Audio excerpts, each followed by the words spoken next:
judging others. The atmosphere on the mountainside was hushed as Jesus spoke, each word drawing the people deeper into the heart of his teachings. His gaze swept across the gathered crowd, his voice steady yet piercing, as he began to illuminate the hidden struggles of the human heart. "Do not judge," he said, the words landing heavily. The people shifted slightly, some glancing at one another, knowing how easy it was to criticize their neighbors while hiding their own faults. "So that you will not be judged. For in the way you judge, you will be judged, and by your standard of measure, it will be measured to you." His words painted a vivid picture in their minds, a reflection of their own tendencies to condemn. He leaned in, offering a question that challenged their very perspectives. "Why do you look at the speck that is in your brother's eye but do not notice the log that is in your own eye?" The image was humorous, almost absurd, yet it struck with undeniable truth. Faces in the crowd turned contemplative as they imagined their own flaws, glaringly obvious but often ignored. "Or how can you say to your brother, 'Let me take the speck out of your eye,' and behold, the log is in your own eye?" He continued, his tone firm but not unkind. "You hypocrite," he said, the word sharp but not without hope. "First take the log out of your own eye, and then you will see clearly to take the speck out of your brother's eye." The lesson was clear. Self-examination must precede any attempt to help others, for only when their own vision was unobstructed could they offer true clarity and guidance. Jesus paused, letting the weight of his teaching settle before shifting to a new metaphor. His voice softened, but the imagery he painted carried an unmistakable warning. "Do not give what is holy to dogs, and do not throw your pearls before swine, or they will trample them underfoot and turn to tear you to pieces." The crowd's faces turned thoughtful as they grappled with this cryptic yet powerful statement. They envisioned treasures, holy things, sacred truths, being carelessly discarded, only to be treated with disdain or even hostility. Jesus was urging them to discern where and how they shared the sacred, not out of exclusivity but to protect the integrity of what was precious and holy. The people listened intently, their hearts stirred by his words. He didn't offer shallow platitudes, but called them to a higher way of living, one that required humility, self-awareness, and wisdom. As the day's light shifted over the mountainside, those gathered could feel the undeniable pull of his teachings. They knew his words demanded more than superficial change. They demanded transformation from within, a turning toward the light of truth that could guide them forward with clarity and grace. Prayer and the Golden Rule. The sun hung low over the mountainside, casting a warm, golden light over the gathered crowd. They sat quietly, their hearts open, hanging on every word that came from Jesus' lips. His voice was calm yet compelling, each phrase carrying wisdom that settled deep into their spirits. "Ask, and it will be given to you," he began, his eyes meeting theirs. "Seek, and you will find. Knock, and it will be opened to you." His words resonated, as though unlocking doors within their hearts. He continued, "For everyone who asks receives, and he who seeks finds, and to him who knocks it will be opened." The simplicity and power of his promise stirred within them, igniting hope. These were not empty words, but a divine assurance, a call to trust and take action, to approach God with boldness and faith. He paused, letting the crowd absorb the promise. Then, with a gentle smile, he used an example that struck close to home. "Or what man among you, when his son asks for a loaf, will give him a stone? Or if he asks for a fish, will give him a snake?" The crowd chuckled softly, nodding. The thought was absurd. Every father, no matter his flaws, knew how to care for his children in this most basic way. Jesus' tone grew more compassionate as he continued. "If you then, being evil, know how to give good gifts to your children, how much more will your Father, who is in heaven, give what is good to those who ask him?" A wave of reassurance washed over the people. they were reminded that their Father in heaven, who loved them more deeply than they could fathom, was ready to provide for their needs. It was not a question of God's ability, but of their willingness to ask, to trust, and to believe. He paused again, his voice softening as he shared a commandment that tied his message to the very fabric of their faith. In everything, treat people the same way you want them to treat you, for this is the law and the prophets. The words seemed to hang in the air, a golden thread weaving through their collective understanding. It was so simple yet so profound, a call to embody love and fairness in every action, to live out the essence of God's law not through rigid adherence, but through the beauty of compassion and mutual care. The crowd reflected on his words, their hearts stirred. This was not merely a set of instructions. It was an invitation to live in harmony with both heaven and earth, to see the goodness of God mirrored in their relationships with one another. As the soft breeze carried his words over the hillside, they knew they were being called to more than belief. They were being called to live with purpose, to trust with abandon, and to love without limits. The narrow and wide gates. The crowd grew quiet as Jesus' voice carried over the hillside, the weight of his words drawing them closer. His teachings, though often simple in phrasing, always carried layers of meaning, revealing truths about the choices they faced in their lives. "Enter through the narrow gate," he began, and his tone shifted, growing solemn, as if he were opening a door to a great truth. The people leaned in, captivated by what he was about to say. "For the gate is wide, and the way is broad that leads to destruction, and there are many who enter through it." His words painted a vivid image in their minds.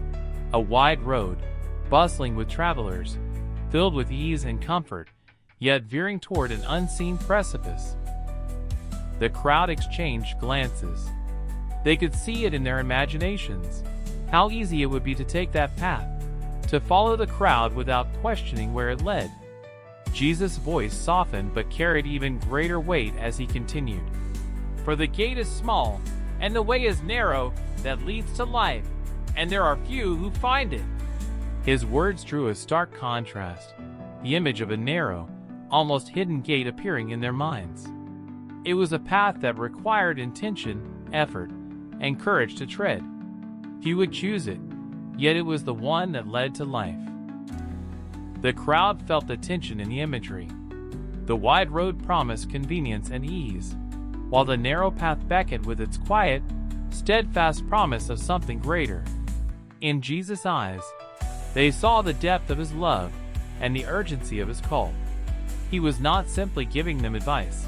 He was inviting them to walk a road that demanded faith, sacrifice, and hope. Some in the crowd thought of the difficulties of the narrow path, leaving behind old habits, facing challenges, and resisting the temptation to follow others into the broad way.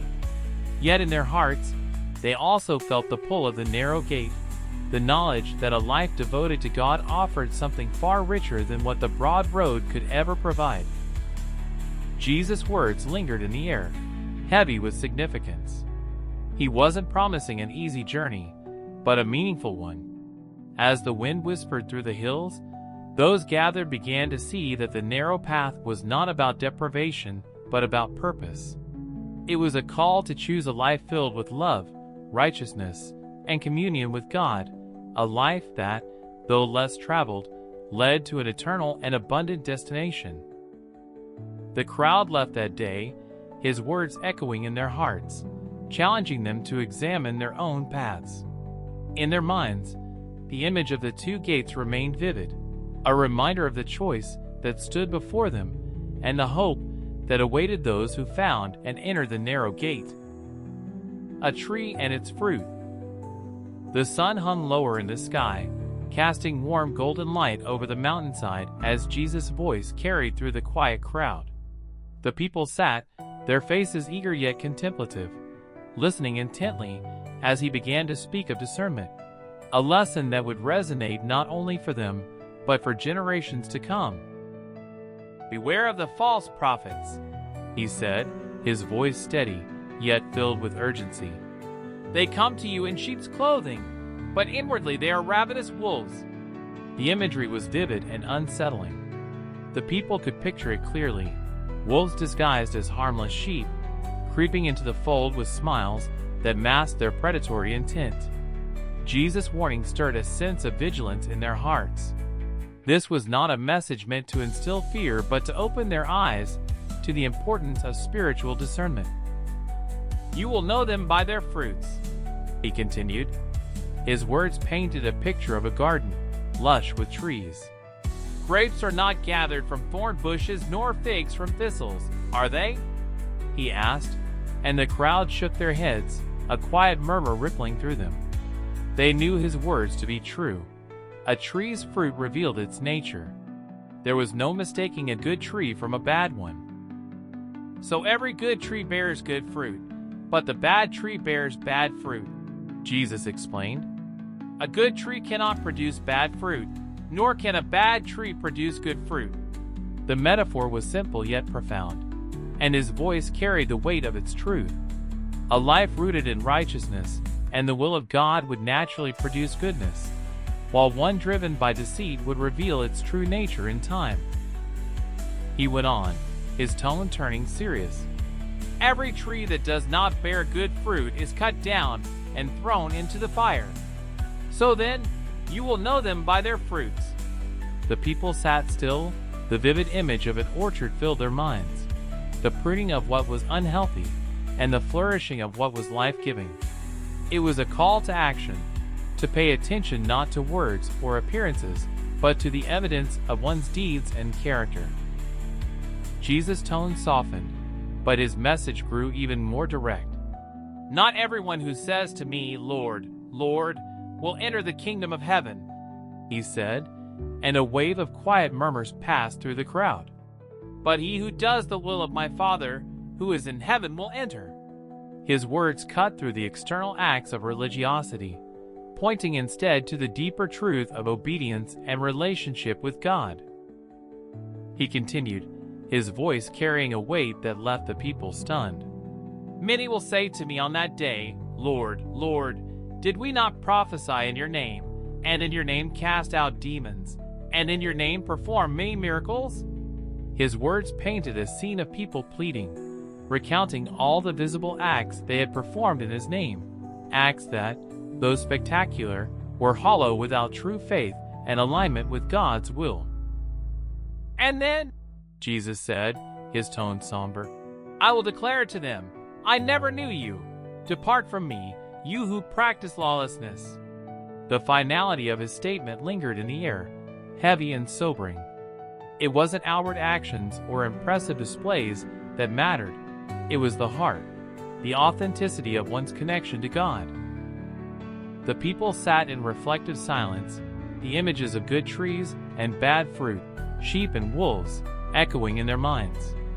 Jesus' teachings illuminated the need for careful discernment and sincere devotion, calling them to examine their lives with honesty. On that mountainside, as the light of day began to fade, his word shone brightly, a beacon of truth guiding them toward the narrow gate, the life of fruitfulness, and the will of the Father who sees all. The two foundations. The breeze stirred gently across the hillside as Jesus spoke his final words to the attentive crowd, the cadence of his voice rich with authority and compassion. His teachings had cut through the noise of daily life, calling those gathered to consider not only their actions, but the very foundation upon which they built their lives. "Everyone who hears these words of mine and acts on them," he began, his eyes scanning the faces before him, "may be compared to a wise man who built his house on the rock." The crowd could picture it immediately, solid, immovable, a house constructed with care and anchored to something steadfast. "The rain fell, and the floods came," Jesus continued, his tone steady, almost like the rhythm of a storm. "And the winds blew and slammed against that house, and yet it did not fall, for it had been founded on the rock." The people nodded, imagining the safety and security of a home that could withstand even the fiercest tempest. They could feel the truth in his words. a call to base their lives on the firm foundation of his teachings. Then his tone shifted slightly, a note of warning threading through his voice. "But everyone who hears these words of mine and does not act on them," he said, "will be like a foolish man who built his house on the sand." The image he painted was stark. A foundation easily swayed by the shifting winds and tides, unstable and unreliable. "The rain fell, and the floods came, and the winds blew and slammed against that house," he continued, the repetition driving the point home. "And it fell, and great was its fall." The crowd could almost hear the crash, the ruin of a structure that could not endure because its foundation was weak. Jesus' words were not just a parable. They were a plea to choose wisely, to build their lives on the eternal truth he offered rather than on fleeting desires or empty promises. As he finished speaking, the crowd sat in awe. They exchanged glances, marveling at the clarity and authority with which he spoke. This was not like the teachings of the scribes, who recited laws and traditions with little passion. No, Jesus' words carried life, power, and an undeniable sense of urgency. He spoke not as one who merely knew the truth, but as one who was the truth. The hillside remained still, the only sound the whisper of the breeze and the faint rustle of grass. The people realized they had heard something transformative, something that demanded not only understanding but action. Jesus had shown them two paths, one of wisdom and steadfastness, the other of folly and collapse.